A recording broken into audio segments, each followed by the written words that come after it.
नमस्कार मित्रों। आज हम रुचिरा पाठ का समुद्र तट यह पाठ पढ़ेंगे और हम इस पाठ के हिंदी के साथ साथ इस पाठ के सभी प्रश्न उत्तर भी सॉल्व करेंगे। समुद्र तट, इस पाठ में समुद्र तट की विशेषताएं बताई गई है और ये समुद्र तट भारत में कहाँ कहाँ पर स्थित है ये बताए गए हैं और इन समुद्र तटों की अपने आप में क्या क्या विशेषताएं हैं, क्योंकि समुद्र तट भारत में कई सारे हैं, अनेक हैं, एक तो नहीं है, बहुत सारे हैं। तो प्रत्येक की अपनी कोई ना कोई विशेषता है। तो उन सभी विशेषताओं के बारे में इस पाठ में बताया गया है। आइए हम इस लेसन को पढ़ना प्रारंभ करते हैं। एषः समुद्र तटः, यह समुद्र तट है। अत्र जनाः पर्यटनाय आगच्छन्ति, यहाँ पर लोग पर्यटन के लिए आते हैं, अर्थात घूमने के लिए आते हैं। केचन तरंगैः क्रीडन्ति, केचन च नौकाभिः जलविहारं कुर्वन्ति। जब यहाँ पर लोग घूमने के लिए आते हैं तो उनमें से कुछ लोग तो तरंगों के साथ खेलते हैं और कुछ लोग नौकाओं से जल विहार करते हैं, अर्थात जल में बोटिंग करते हैं। तेषु केचन कन्दुकेन क्रीडन्ति, और जो लोग यहाँ पर आते हैं उन्हीं में से कुछ लोग गेंद के साथ खेलते हैं। बालिकाः बालकाः च बालुकाभिः बालुका गृहं रचयन्ति, और जो छोटे छोटे बच्चे होते हैं, जो बालिकाएं होते हैं, बालक होते हैं, ये क्या करते हैं, ये बालुका गृहं रचयन्ति, बालुकाभिः अर्थात रेत से रेत के घर बनाते हैं। और मध्य मध्य तरंगाः बालुका गृहं प्रवाहयन्ति, और बीच बीच में जो तरंगे आती हैं, जो तरंगे आती हैं, किसकी तरंगे, वह समुद्र की तरंगे आती हैं। वह समुद्र की तरंगे वो जो बालुओं से बने हुए घर हैं, जिनको बच्चों ने बनाया है, उनको वो बहा करके ले जाता है। कौन? तरंगे बहा करके ले जाती है।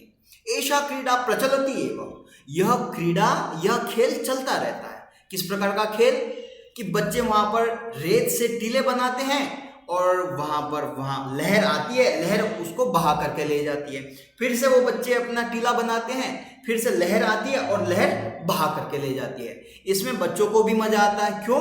क्योंकि वो अपने छोटे छोटे टीले बना रहे होते हैं और वो फिर वह पानी बहा करके ले जाता है। इसलिए यह जो खेल है, यह जो गेम है, यह जो खेल है, यह जो क्रीड़ा है, यह इस प्रकार से चल रही होती है।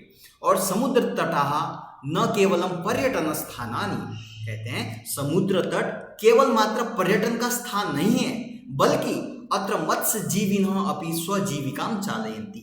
यहाँ पर जो मत्स्य जीवी है, जिनका जीवन ही मछलियों के ऊपर आधारित है, उनकी अपनी जीविका भी यहाँ पर चलती है। यहाँ से चलती है, कहाँ से? समुद्र तट से।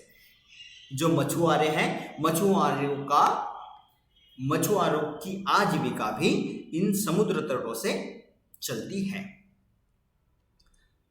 अब यहाँ पर समुद्र तट के बारे में और विशेषता बता रहे हैं। अस्माकं देशे बहवः समुद्र तटाः सन्ति, हमारे देश में बहुत सारे समुद्र तट हैं। एतेषु मुंबई, गोवा, कोच्चि, कन्याकुमारी, विशाखापत्तनम, पूरी तटाः अतीव प्रसिद्धाः सन्ति। ये जो तट है, इन तटों में से मुंबई, गोवा, कोच्चि, कन्याकुमारी, विशाखापत्तनम और पूरी तट ये बहुत ज़्यादा प्रसिद्ध है। गोवा तट विदेशी पर्यटकेभ्यः समधिकं रोचते, और जो गोवा का तट है यह विदेशी पर्यटकों के लिए बहुत अच्छा लगता है। विदेशी पर्यटकों को यह तट बहुत अच्छा लगता है। विशाखापत्तनम तटः वैदेशिक व्यापाराय प्रसिद्धः, और जो विशाखापत्तनम का समुद्र तट है वह विदेशी व्यापार के लिए बहुत प्रसिद्ध है। कोच्चि तटः नारिकेल फलेभ्यः जायते, और जो कोच्चि तट है वह नारियल फलों के लिए जाना जाता है। मुंबई नगरस्य जुहू तटे सर्वे जनाः स्वैरं विहरन्ति, और मुंबई नगर के जुहू तट पर सभी लोग सैर करते हैं। चेन्नई नगरस्य मेरिना तटः देशस्य सागर तटेषु दीर्घतमः, और चेन्नई नगर का मेरिना तट, वह तट देश के सारे सागर तटों में से सबसे बड़ा तट है। अर्थात जो चेन्नई नगर का मेरीना तट है वह देश के सभी सागर तटों में से सबसे बड़ा सागर तट है, अर्थात समुद्र तट है। और समुद्र तट, सागर तट मीन्स बीच। आगे कहते हैं, अब ये समुद्र तट भारत के किन किन दिशाओं में कहां कहां पर उपस्थित है यह बताते हैं। भारतस्य तिसृषु दिशासु समुद्र तटाः सन्ति। भारत के तीनों दिशाओं में समुद्र तट है। अस्मात् एव कारणात् भारत देशः प्रायद्वीपः इति कथ्यते। यही कारण है जिसके कारण से भारत को प्रायद्वीप इस नाम से भी जाना जाता है। पूर्व दिशायां बंगोपसागरः, दक्षिण दिशायां हिंद महासागरः, पश्चिम दिशायां च अरब सागरः अस्ति। पूर्व दिशा में बंगाल की खाड़ी है, दक्षिण दिशा में हिंद महासागर है और पश्चिम दिशा में अरब सागर है। एतेषां त्रयाणामपि सागराणां संगमः कन्याकुमारी तटे भवति। इन तीनों सागरों का संगम अर्थात एकत्रीकरण, मिलन कहाँ पर होता है? कन्याकुमारी तट पर होता है। अत्र पूर्णिमायां चंद्रोदयः सूर्यास्तं च युगपत् एव द्रष्टुम शक्यते। यहाँ पर, कहाँ पर? कन्याकुमारी तट पर। यहाँ पर अर्थात कन्याकुमारी तट पर पूर्णिमा के दिन चंद्रोदय और सूर्यास्त तो दोनों के दोनों एक साथ देख सकते हैं। आइए अब इस चैप्टर के क्वेश्चन आंसर सॉल्व करते हैं।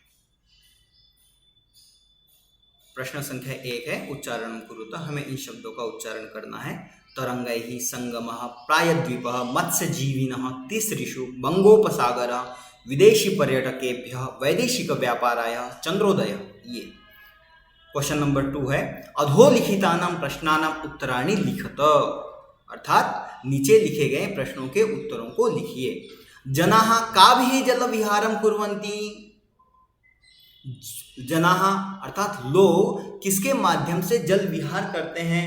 तो यहाँ पर आंसर लिखा नहीं है, लेकिन मैं आपको आंसर बता देता हूँ। जनाः नौकाभिः जल विहारं कुर्वन्ति। लोग नौकाओं से जल विहार करते हैं। भारतस्य दीर्घतमः समुद्र तटः कः?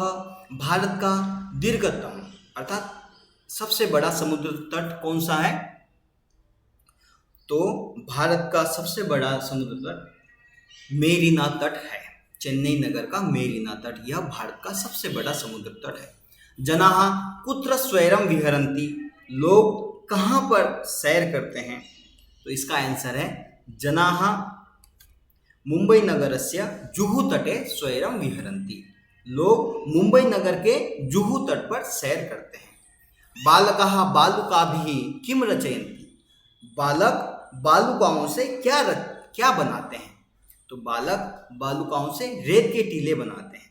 बालकाः बालुकाभिः बालुकागृहं रचयन्ति। बालक बालुकाओं से रेत के घर बनाते हैं। कोच्चि तटः केभ्यः जायते। कोच्चि तट वह किसके लिए जाना जाता है?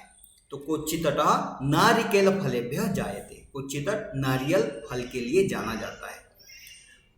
प्रश्न संख्या 2, अधोलिखितानां प्रश्नानां उत्तराणि लिखत।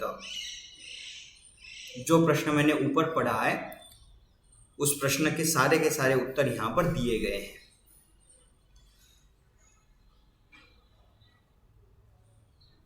प्रश्न संख्या 3, मंजूषातः पदानि चित्वा रिक्त स्थानानि पूरयत। मंजूषा में से अर्थात इस ब्रैकेट में से शब्दों को चुन करके खाली स्थान को पूर्ण करना है। कन्याकुमारी तटे त्रयाणां सागराणां संगमः भवति। कन्याकुमारी तट पर सभी तीनों सागरों का संगम होता है। भारत देशः प्रायद्वीपः इति कथ्यते। भारत देश प्रायद्वीप इस नाम से जाना जाता है। जनाः समुद्र तटं पर्यटनाय आगच्छन्ति। लोग समुद्र के किनारे पर घूमने के लिए आते हैं। बालेभ्यः क्रीडा रोचते। बच्चों को खेल अच्छा लगता है। भारतस्य पूर्व दिशायां बंगोपसागरः अस्ति। भारत की पूर्व दिशा में बंगोपसागर है अर्थात बंगाल की खाड़ी है।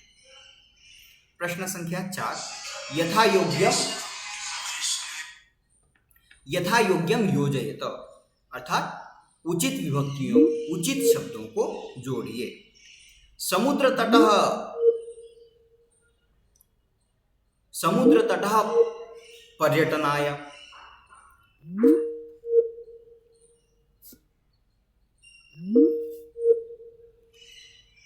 समुद्र तटः पर्यटनाय, क्रीडनकं खेलनाय, दुग्धं पोषणाय, दीपकः प्रकाशाय, विद्या ज्ञानाय।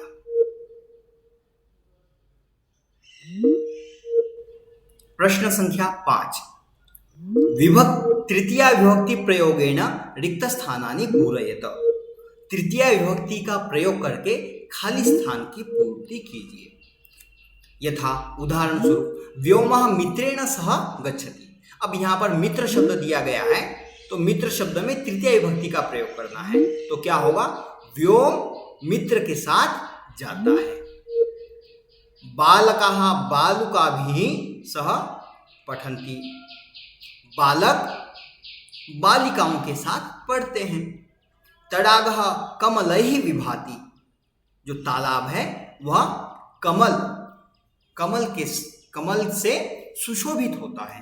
अहमपि कंदुकेन खेलामि। मैं भी गेंद से खेलता हूँ। अश्वाः अश्वैः सह धावन्ति। जो अश्व हैं वो अश्वों के साथ दौड़ते हैं। मृगाः मृगैः सह चरन्ति।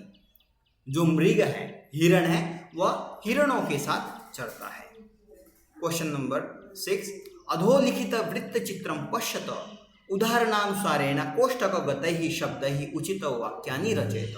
अर्थात यह जो वृत्त चित्र है, इस वृत्त चित्र को देखिए और उदाहरण के अनुसार कोष्ठक में दिए गए शब्दों के साथ उचित वाक्य बनाइए।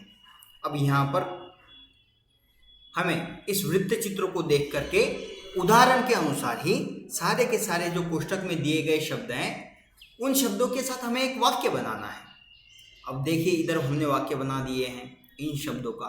जैसे रहीमः मित्रेण सह क्रीडति। यहाँ पर मित्र शब्द दिया गया है, लेकिन हमने इसको उचित विभक्ति प्रयोग की गई है, तो उचित विभक्ति प्रयोग करने के कारण से मित्रेण बन गया है।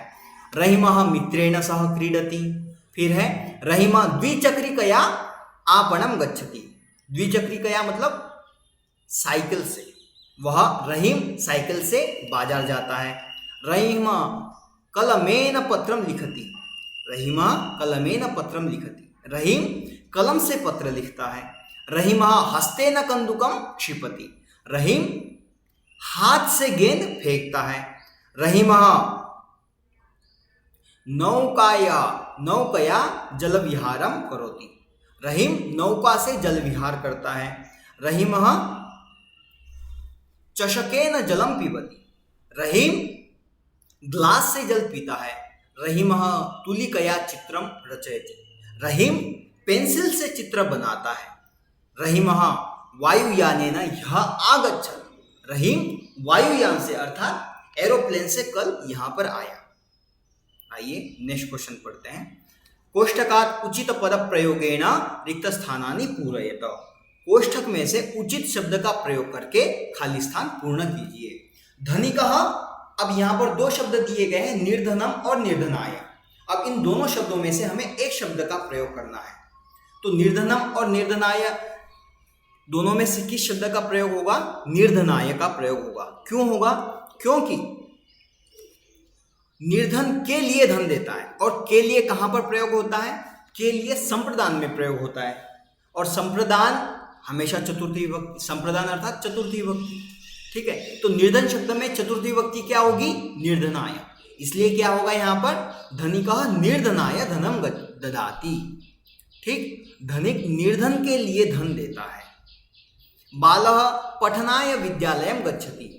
अब के लिए, पढ़ने के लिए बालक विद्यालय जा रहा है ना, तो पढ़ने के लिए जहां पर भी के लिए शब्द प्रयोग होगा वहां पर हमें उस शब्द में चतुर्थी विभक्ति का प्रयोग करना पड़ेगा। इसलिए यहां पर होगा बालः पठनाय विद्यालयम गच्छति। उसके पश्चात है सज्जनाः परोपकाराय जीवन्ति।